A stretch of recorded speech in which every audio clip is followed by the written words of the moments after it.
मित्रों नमस्कार, स्वागत है आप सभी का द पीपल वॉइस में। कल के वीडियो रिलीज होने के बाद जिसमें हमने तहसीलदार स्तर के जाति प्रमाण पत्र के सत्यापन की बात की थी, उसके बाद एक शगा का मैसेज आया कमेंट बॉक्स में कि सर मेरे नाम के आगे टाइटल कश्यप लिखी हुई है जबकि पिता के नाम के आगे गोंड लिखा हुआ है, तो क्या ये प्रमाण पत्र हमारा रिजेक्ट हो जाएगा या हमें प्रमाण पत्र नहीं मिलेगा, कुछ इस तरह की प्रॉब्लम आएगी। और वो लड़का यूपीपीएससी की तैयारी कर रहा है। ठीक है, ये एक डाउट होता है। अभी मैंने देखा था एक ग्रुप में कि किसी लड़का जो कहीं आवेदन किया हुआ एसटी आरक्षण में, अनुसूचित जनजाति के आरक्षण का लाभ लेने के लिए किया हुआ है और उसके सरनेम में तिवारी लिखा हुआ है। तो बहुत से लोगों ने क्रिटिसाइज किया आप तो तिवारी भी गौण बनने लगे। मित्रों, आपकी भावनाएं हैं, उसमें कुछ नहीं कहा जा सकता है। आप स्वतंत्र हैं अपनी अभिव्यक्ति को, अपने विचार और अभिव्यक्ति को दर्शाने के लिए। आज हम देखते हैं कि इस विषय में हमारे शासनादेश क्या कहते हैं। मोटी मोटी चीजें समझ जाइए। किसी व्यक्ति के नाम के आगे सरनेम के रूप में जाति सूचक शब्द लिखा हुआ है, इसका मतलब आप कतई न लगाएं कि वह व्यक्ति उस जाति का है ही, बिल्कुल न लगाएं। और इस जाति सूचक शब्द का प्रयोग करने से उसकी जाति वह नहीं होगी, इसकी कोई गारंटी नहीं है। वह उस जात का हो भी सकता है और नहीं भी हो सकता है। जाति का आधार है जन्म से जाति, जो आपके पूर्वजों से मिलती है, उसका भू अभिलेख, स्कूल ट्रांसफर सर्टिफिकेट और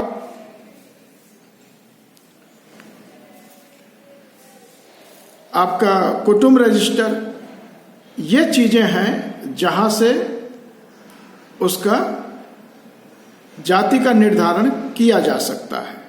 जिसके पास कोई डॉक्यूमेंट नहीं है वह स्थलीय पूछताछ में, शासनादेश तो है कि निर्विवाद गौंड परिवार से पूछताछ की जाए, लेकिन वो निर्विवाद गौंड परिवार से पूछताछ करने की बजाय अड़ोस पड़ोस से, प्रधान से और भी सम्मानित व्यक्तियों से आपके बारे में पूछताछ करके और आपसे एक शपथ पत्र लेकर के आपके जाति का जाति प्रमाण पत्र निर्गत किया जा सकता है। इसकी व्यवस्था शासनादेशों में स्पष्ट रूप से दी हुई है। मैं एक आपको उदाहरण देता हूं। लगभग 2002 में एक ओपी शुक्ला ने एससी एसटी पर एक अपना परिवाद बनाया और कुछ कमेटियों का जिक्र किया, रामलिंगा कमेटी साउथर्न साइड के, और उन्होंने कहा कि इन वर्गों में, एससी एसटी के वर्गों में जो जातियां लाइन शेयर होल्ड करती हैं, मतलब जिन जातियों का ज्यादा प्रतिनिधित्व नौकरियों में या इंस्टीट्यूशन में हो गया है, उनको वहां से बाहर निकाला जाए। इस तरह की 5-6 कमेटियों की रिपोर्ट है। हरियाणा में है, पंजाब में है, आंध्र प्रदेश में है। अभी वो मैटर अंडर कंसिडरेशन पड़ा हुआ है, और इसलिए पड़ा हुआ है क्योंकि उसमें अनुच्छेद 341 और 342 के भाग 2 को संशोधित करना होगा। अभी उस पर ध्यान नहीं दिया जा रहा, वह ठंडे बस्ते में है। ये ओम प्रकाश, मेरा कहने का मतलब क्या था कि ओपी शुक्ला है कौन? आपके दिमाग में होगा शुक्ला जी हैं तो ब्राह्मण तो होंगे ही होंगे। मित्रों, वो वाल्मीकि समुदाय से हैं। अब वाल्मीकि समुदाय को आप क्या बोलते हो? सफाई वाले, स्कैवेंजर, ऐसा ही है ना कुछ, स्वीपर। तो ये हर वर्ग में, एससी एसटी के भी वर्ग में जिनका रिप्रेजेंटेशन नहीं हो पाया है, तो वो तो कहेंगे कि साहब इस व्यवस्था को खत्म कर दो। वो यह भी कहेंगे कि जिनको लाभ मिल गया जिन जातियों को, उनको बाहर कर दो, जिनको नहीं मिला है उनको आप लाओ। जैसे बिहार सरकार ने ओबीसी के 3 पार्ट किए हैं, ओबीसी, मोस्ट बैकवर्ड, एमबीसी। तो अभी उसमें क्या है, बैकवर्ड और मोस्ट बैकवर्ड। ओबीसी के अंदर बैकवर्ड और मोस्ट बैकवर्ड। तो जो मोस्ट बैकवर्ड है उनके आरक्षण का प्रतिशत बढ़ाया है, और जो बैकवर्ड है उनके आरक्षण का प्रतिशत घटाया है। मतलब अब वो तीनों वर्ग को अलग अलग आरक्षण देंगे।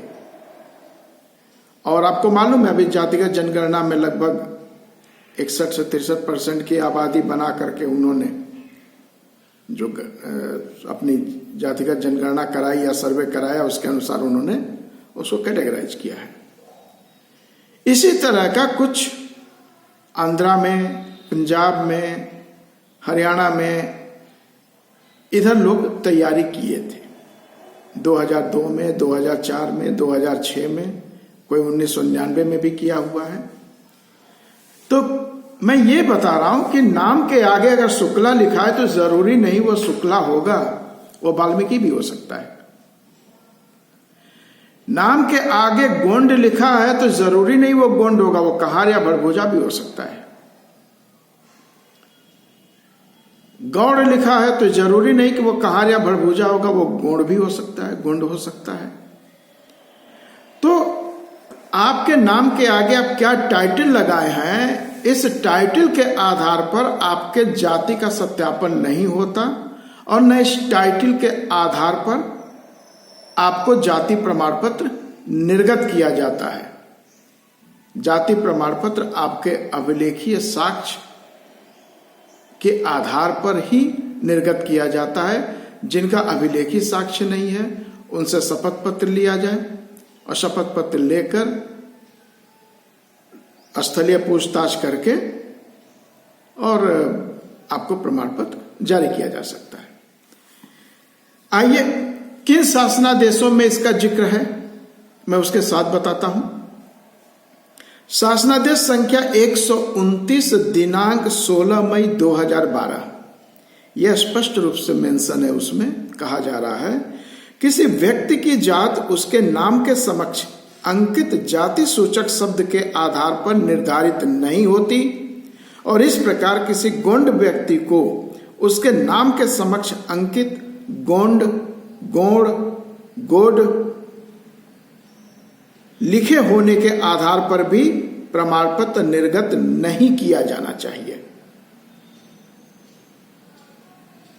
एक और शासनादेश है 3469 दिनांक 26 अक्टूबर 2010। इसमें भी लिखा है स्पष्ट, उस व्यक्ति के नाम के समक्ष लिखे जा रहे जाति सूचक शब्द अथवा उसके जीविकोपार्जन हेतु अपनाए जाने वाले व्यवसाय इत्यादि को ही जाति प्रमाण पत्र निर्गत करने का आधार नहीं माना चाहिए। और इसी शासनादेश को कोट किया गया है, जिक्र किया गया है शासनादेश संख्या 112 दिनांक 13 जुलाई 2017। मित्रों, समय समय पे गाइडलाइन उत्तर प्रदेश सरकार द्वारा शासनादेशों के माध्यम से जारी होता है, और जाति प्रमाण पत्र निर्गत करने वाले प्राधिकारी अथवा सक्षम अधिकारी, उनका यह ड्यूटी है, कर्तव्य है कि वो शासनादेशों के और आलोक में ही काम करें। तो मिस्टर कश्यप, आपके समस्या का समाधान मैंने शासनादेशों के जरिए बताया। अब आप प्रसन्न रहिए, ऐसी कोई दिक्कत नहीं होगी, बशर्ते आपके अभिलेख में गोंड, गोड़ या गोड लिखा हो और उस आधार पे आपको जाति प्रमाण पत्र जारी किया हो, अगर यह अभिलेखी साक्ष्य आपके पास नहीं है तो आपके लिए एक बड़ी परेशानी खड़ी हो सकती है। फिर मिलेंगे मित्रों एक नए टॉपिक के साथ। आप लोगों की जो क्वेरीज आएंगी, जो आपके शंका होंगे, आप कमेंट बॉक्स में लिखिए। हम लोग उस शंका का समाधान शासनादेशों, उच्च न्यायालय के आदेशों, सुप्रीम कोर्ट के आदेशों के द्वारा करने का प्रयास करेंगे। बने रहिए द पीपल वॉइस के साथ। फिर मिलेंगे अगले वीडियो में, तब तक के लिए जय भारत, जय संविधान।